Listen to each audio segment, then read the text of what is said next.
इस वीडियो में कक्षा 10वीं वाले विद्यार्थियों को वॉइस बताने वाला हूं। तो वॉइस से जो प्रश्न आएगा वो आएगा एक्टिव वॉइस या तो पैसिव वॉइस से आएगा, जबकि वॉइस के 3 प्रकार हैं, एक्टिव वॉइस, पैसिव वॉइस, ठीक है, और एक है मिडिल वॉइस। 3 प्रकार होते हैं, लेकिन हम इसमें 2 ही प्रकार को सीखेंगे, क्योंकि एक्टिव वॉइस में जो प्रश्न रहेगा उसको पैसिव वॉइस में बनाने के लिए कहेगा, पैसिव वॉइस में रहेगा उसको एक्टिव वॉइस में। लेकिन जो वॉइस है ना, ये पूरा का पूरा वॉइस से जो प्रश्न आएगा, ये जितने भी आपको दिखाई दे रहा है, ये सब के सब टेंस से रिलेटेड है, क्योंकि टेंस ही इस पे डिपेंड करता है कि इसे पैसिव वॉइस में कैसे बनाया जाए, पैसिव वॉइस से एक्टिव वॉइस में कैसे बनाया जाए। ठीक है, पूरे की पूरा टेंस ही इसमें रिलेटेड रहता है। बिना टेंस समझे आप लोग इसे पैसिव वॉइस में नहीं बना सकते और ना ही एक्टिव वॉइस में बना सकते हो। देखो कैसे पता करोगे, क्रिया का यहाँ पे देखो थर्ड फॉर्म उपयोग है। क्रिया के थर्ड फॉर्म कौन से टेंस में उपयोग होता है, तो मैं आपको दिखाता हूं। जब मैंने आप लोगों को टेंस बताया था तो टेंस के 3 प्रकार बताया था, प्रेजेंट, पास्ट और फ्यूचर, जबकि हर एक का 4 प्रकार होता है। परफेक्ट प्रेजेंट का भी 4 प्रकार, पास्ट का भी 4 प्रकार और फ्यूचर का भी 4 प्रकार होता है। तो अभी जो प्रश्न मैंने बताया है ना, ये वाला प्रश्न वैच्ड, ये क्रिया का थर्ड फॉर्म उपयोग हुआ है। तो क्रिया के थर्ड फॉर्म कौन से टेंस में होता है, तो देखो ये तो फर्स्ट फॉर्म है, यहाँ पे सेकेंड फॉर्म है, ये भी फर्स्ट है, ये फर्स्ट फर्स्ट फर्स्ट है।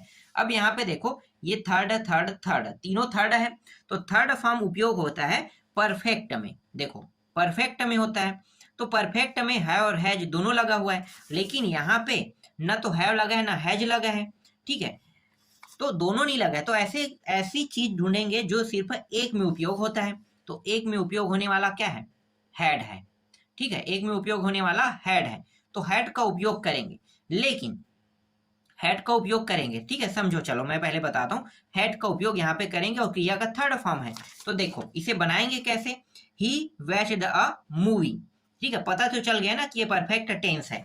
तो परफेक्ट टेंस है तो हमें इसे बनाना है। तो याद रखना, कभी भी किसी भी प्रश्न को पैसिव वॉइस में बनाओगे तो उसके जो आगे का पीछे में जो शब्द दिए रहते हैं उसे आगे में लिखना होता है। जैसे कि ये अ मूवी पीछे में दिया है, तो एक्टिव वॉइस में जैसे ही मैं इसे चेंज करूंगा तो ये क्या हो जाएगा, ए मूवी।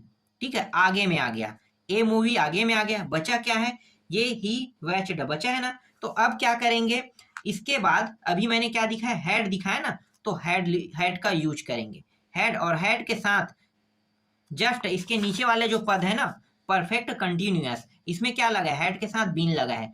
तो हैड तो हम इसका ले रहे हैं लेकिन बीन इसका आएगा। ठीक है, इसी तरह से बनता है, तो यहाँ पे बीन लगा देते हैं, हैड बीन लग गया। ठीक है, ए मूवी हैड बीन। अब यहाँ पे ये थर्ड फॉर्म है, इसका उपयोग करेंगे। ठीक है, देखो ये लगाने के बाद फिर किस में आएंगे, ये थर्ड फॉर्म है, क्रिया का थर्ड फॉर्म। तो क्या है भाई, वैच्ड है ना, तो वैच्ड लिखो। और वैच्ड के बाद क्या लगाना है, आपको बाई लगाना है। सब में ऐसे ही लगेगा, बाई लगेगा। इसके बाद ये ही का थर्ड फॉर्म क्या होता है, हिम होता है, ही का हिम। तो अंतिम में क्या लिखेंगे, यहाँ पे एक सेकेंड, यहाँ पे बन नहीं रहा है क्या, ऐसे HIM। ठीक है, हिम लग गया। यहाँ पे देखो ये ही के जगह में उपयोग हुआ है, सबसे आगे में क्या था, ही था ना, तो ही के थर्ड फॉर्म होता है हिम होता है। ठीक है, तो हिम इसका थर्ड फॉर्म है, तो ही के जगह में हिम बन गया। ठीक, इस तरह से इसे बनाया जाता है। अभी पहला प्रश्न में आपको समझ में नहीं आया होगा, देखो जैसे जैसे बनाते जाएंगे आपको अच्छे से समझ में आते जाएगा। इसके बाद जैसे कि देखो, सोमा विल राइट एन ऐसे दिया हुआ है। सबसे पहले क्या करेंगे, अंतिम को लिखना होता है, मैंने बताया ना अंतिम को लिखना है। तो यहाँ पे एन ऐसे लिखा है, पहले लिखो इसे, ये एन ऐसे लिख लेते हैं। अब यहाँ पे देखो, यहाँ पे मुझे दिखाई दे रहा है विल दिखाई दे रहा है। ठीक है, तो विल दिखाई दे रहा है तो मैं तो विल लिखूंगा ही, क्योंकि विल यहाँ पे है तो विल को लिख लेते हैं, ये विल। अब आते हैं टेंस पे। ठीक है, टेंस में देखो यहाँ पे ये विल बस दिया हुआ था। ठीक है, लेकिन यहाँ पे क्या लगा है, विल के साथ बी लगाना है ना, तो यहाँ से हम बी यूज कर लेते हैं। उसके जस्ट नीचे वाले फॉर्म का हम उपयोग करते हैं। तो नीचे वाले में क्या था, बी था। देखो यहाँ पे सिर्फ विल है, और विल के बाद क्या करेंगे, विल वाला देखेंगे तो देखो विल वाला ये वाला है। ठीक है, प्रेजेंट इंडेफिनिट है, लेकिन इसके जस्ट में बी लगा वाला ये वाला टॉपिक है, तो इसके जस्ट नीचे वाले को हम क्या करते हैं, लेते हैं। तो विल इसका हो गया, बी इसका हो गया, तो विल बी बन गया। ठीक है, तो ये विल क्या बन गया, बी बन गया, विल बी। अब क्या करेंगे, ये राइट, इसका थर्ड फॉर्म क्या होगा, हमेशा याद रखना, ये पेसिव वॉइस में इसके थर्ड फॉर्म को लिखा जाता है, ना कि फर्स्ट फॉर्म को। तो राइट का थर्ड फॉर्म क्या होगा? रिटर्न। तो लिखो WRITTEN, रिटर्न हो जाएगा। ठीक है, इस तरह से आपको लिखना है। इसके बाद क्या करेंगे? इसके बाद और कुछ दिखाई दे रहे हैं? नहीं। अब डायरेक्ट बाई लगा दो यहाँ पे, बाई, और इसके बाद क्या है? सोमा नाम है तो सोमा का सोमा लिख दो। इस तरह से सोमा नाम है तो मैंने क्या किया? सोमा मैंने नाम को लिख दिया। ठीक, समझ में आ गया? चलो नेक्स्ट देखते हैं। अब यहाँ पे देखो क्या लिखा है, यहाँ पे ट्री लिखा है, ट्री लिखा है। अब ट्री को क्या करेंगे? मैंने क्या बताया था आप लोगों को कि अंतिम वाला जो है ना, जैसे टू ट्री, इसको आगे में लिखना है हमें। तो TWO two trees, two trees को मैंने आगे में लिख दिया। यहां तक समझ में आया? ठीक है, टू ट्रीज के बाद क्या करेंगे? यहाँ पे देखो क्या लगा है? हैव लगा है। ठीक है, तो यहाँ पे मैं लगा लेता हूँ HAV, हैव। ठीक है, हैव लगा है तो हैव लगा लेते हैं। लेकिन हैव के साथ किस चीज का प्रयोग करेंगे वो कौन बताएगा? टेंस बताएगा ना। तो देखो हैव यहाँ पे लगा है और यहाँ पे क्या है? बीन है, तो बीन का उपयोग करेंगे। हैव ये हो जाएगा बीन। बहुत इजी है। जब तक कि आपको टेंस पता नहीं रहेगा तब तक के आप वॉइस को नहीं बना सकते। जैसे मैं बता रहा हूं वैसे ही यूज करेंगे। ठीक है, तो यहाँ पे मैंने क्या किया? बीन लगा लिया।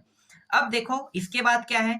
आई बस दिखाई दे रहा है तो हमने यूज कर लिया है, आई बस बचा है। तो क्या करेंगे? बाई लिखेंगे यहाँ पे, बाई। और आई का क्या होता है? आई का मी होता है, पता है ना? आई का मी होता है। तो यहाँ पे आई के जगह में क्या आ जाएगा? मी आ जाएगा, बाई मी, इस तरह से। ठीक है, ठीक, चलो आगे देखें। इसके बाद चौथा, एक मिनट, हाँ चौथा, चौथा कहाँ पे है? यहाँ पे रजत बिल्ड्स हाउस लिखा हुआ है। रजत बिल्ड हाउस। तो क्या करेंगे? पहले हम लोग ना हाउस को आगे में लिखेंगे। ठीक है, ये हाउस को आगे में लिखो, HOUSE, हाउसेस, एस भी है हाउसेस, तो हाउसेस को आगे में लिख लेते हैं। इसके बाद यहाँ पे देखो कुछ भी नहीं दिखाई दे रहा है।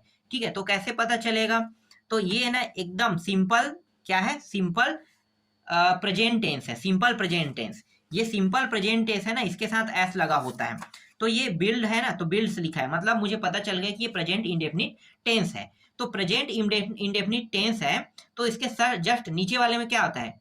प्रेजेंट कंटिन्यूअस टेंस आता है। तो प्रेजेंट कंटिन्यूअस टेंस देखो तो इज एम आर का उपयोग करना है। तो यहाँ पे मैं आर लगा लेता हूँ। ठीक है, हाउसेस आर, ये हाउसेस के बाद क्या हो गया? आर हो गया। उसके बाद क्या लिखूंगा? इसको लिखूंगा। ठीक है, बिल्ड को लिखेंगे, बिल्ड को लिखेंगे तो इसका फॉर्म जो है वो क्या हो जाएगा? चेंज हो जाएगा। ठीक है, तो नहीं, चेंज करने की जरूरत नहीं, बिल्ड लिख दो, क्योंकि ये यहाँ पे देखो क्रिया का फर्स्ट फॉर्म ही उपयोग है। क्रिया का फर्स्ट फॉर्म, IMG नहीं लगाना है आपको, क्रिया का फर्स्ट फॉर्म है तो फर्स्ट फॉर्म ही रहेगा। ठीक है, क्रिया का फर्स्ट फॉर्म आ गया। ठीक, इसके बाद क्या करेंगे? इसके बाद यहाँ पे देखो सिर्फ रजत बस बचा है, तो रजत बस बचा है तो यहाँ पे बाई लगा देंगे और RAJAT, रजत को लिख देंगे। इस तरह से नाम है ये। ठीक है, आगे देखो, यहाँ पे न्यूटन डिस्कवर्ड ग्रेविटी लिखा हुआ है। इसको बनाएंगे तो क्या करेंगे? ग्रेविटी को पहले लिखेंगे, जो लास्ट में होता है उसे पहले लिखना होता है। तो ग्रेविटी ये आगे हो गया। ठीक है, ग्रेविटी आगे लिखने के बाद मैं क्या करूंगा? मुझे ये पता करना है कि यहाँ पे वास लगा है, इज लगा है, एम लगा है, हैव लगा है, क्या लगा है, पहले पता करना पड़ेगा ना। तो पता करेंगे तो कैसे पता चलेगा? ये बताएगा। देखो क्रिया का थर्ड फॉर्म है, मतलब थर्ड फॉर्म उपयोग होने वाला, देख लो क्रिया का थर्ड फॉर्म। एक सेकेंड, थर्ड फॉर्म कहाँ पे है? ये हेड है। ठीक है, क्रिया का थर्ड फॉर्म हेड है, लेकिन यहाँ पे हेड नहीं आएगा, यहाँ पे कुछ गलती हुआ है। से फर्स्ट फॉर्म होता वास रहना चाहिए था, वास होना चाहिए, लेकिन यहाँ पे ऐसा कुछ नहीं है। चलो देखते हैं, यहाँ पे न्यूटन ग्रेविटी, यहाँ पे लगा देते हैं वास, तो ग्रेविटी वास हो गया। अब यहाँ पे क्या है? डिस्कवर्ड है, तो डिस्कवर्ड है तो यहाँ पे लिख लो डिस्कवर्ड। ठीक है, ये क्रिया का थर्ड फॉर्म है, डिस्कवर्ड। ठीक है, उसके बाद क्या लिखोगे? बाई लिखोगे, बाई न्यूटन। ठीक है, इस तरह से बनाया जाता है। तो अभी मैंने आपको क्या सिखाया कि एक्टिव वॉइस से पेसिव वॉइस कैसे बनाया जाता है। अब वापस पेसिव वॉइस से एक्टिव वॉइस बनाना है। तो देखो पेसिव वॉइस से एक्टिव वॉइस कैसे बनाओगे? A movie had been watched by him लिखा हुआ है, तो हिम का क्या होता है, ही होता है, तो यहाँ पे आगे में आ जाएगा ही, ठीक है, ही आ जाएगा, और ये बाई हट जाएगा। क्यों? क्योंकि बाई हम सिर्फ पेसिव वॉइस के लगाते हैं, ठीक है, तो बाई हट गया। इसके बाद क्या है, वैच्ड दिखाई दे रहा है, तो वैच्ड दूसरा हो जाएगा, ही वैच्ड हो गया, ये पूरा हट जाएगा। ये पूरा हटाने के बाद क्या बचेगा, ए मूवी, ए मूवी को अंतिम वाला पॉइंट शुरू वाला कर लेंगे। देखो ही वैच्ड अ मूवी बन गया। रिवर्स कर रहे हैं अब, रिवर्स, तो रिवर्स कैसे करेंगे, तो रिवर्स करेंगे तो एक्टिव वॉइस बना रहे हैं पेसिव वॉइस से, तो पेसिव वॉइस पीछे वाले को भी, जैसे हमने पीछे वाले को आगे में किया था, तो जब पेसिव वॉइस दिए देखेंगे तो पेसिव वॉइस में जो पीछे में रहेगा उसको अब आगे में रखते जाएंगे, ठीक है। जैसे कि ये क्या है, देखो यहाँ पे क्या लिखा है, सोमा लिखा है, एक सेकेंड, यहाँ पे क्या है, सोमा, सोमा आगे में आ जाएगा। सोमा के बाद क्या आएगा, ये वाला आएगा, देखो क्रम से ऐसे ही आना है, ठीक है। सोमा, सोमा के बाद क्या आ जाएगा, ये क्या है, ये है रिटर्न लिखा हुआ है, तो राइट हो जाएगा, ठीक है, राइट। सोमा, ये इसका कौन सा फॉर्म लग जाएगा, फर्स्ट फॉर्म, क्योंकि सिंपल सेंटेंस था ना, तो सोमा राइट्स, और यहाँ पे ये बी हट जाएगा, सिर्फ विल बचेगा, और एन ऐसे ऐसा बनेगा, ठीक है। पीछे से हम बनाते आ रहे हैं, ठीक है। मी, मी का क्या होता है, आई होता है, तो आई लिखोगे यहाँ पे, आई, और ये बाई और हिम, बाई और बीन दोनों हट जाएगा, ठीक है, बाई और बीन हट गया, तो मी हैव, ठीक है, मी हैव, इसके बाद टू ट्रीज, इस तरह से बनाओगे, ठीक है। इसके बाद देखो रजत है, रजत के बाद बिल्ड है, तो बिल्ड्स लिखोगे इसे, ठीक है, रजत बिल्ड्स, ये आर हट जाएगा और हाउसेस लिखेंगे, ठीक। इसके बाद यहाँ पे न्यूटन है, बाई तो हट जाएगा, डिस्कवर्ड आ जाएगा, और वास भी हट जाएगा, और क्या बचेगा, ग्रेविटी, ठीक है। तो न्यूटन डिस्कवर्ड ग्रेविटी, ऐसे ही बनेगा, देखो पूरा, ठीक है। न्यूटन डिस्कवर्ड ग्रेविटी, मतलब पीछे से बनाते आएंगे तो आगे बनते जाएगा। तो एक्टिव वॉइस और पेसिव वॉइस आपको समझ में आ गया होगा।